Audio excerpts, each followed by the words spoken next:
At kung paano naman namin nangyari yun. Ayun. Ito mga similya yan. Dami similyo. Ano yan? Bangungor. Lalim. Dami ah.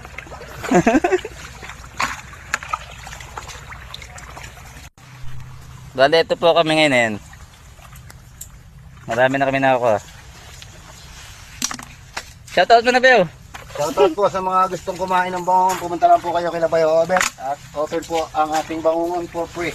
Ayun. Kita nyo naman po, hindi mahirap manguha. Maputik lang. Maputik pero ano, alak matatanaw.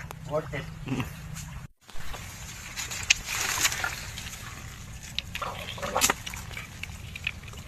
Na-trap sila sa ano, sa mills. Kaya hindi sila makaalis.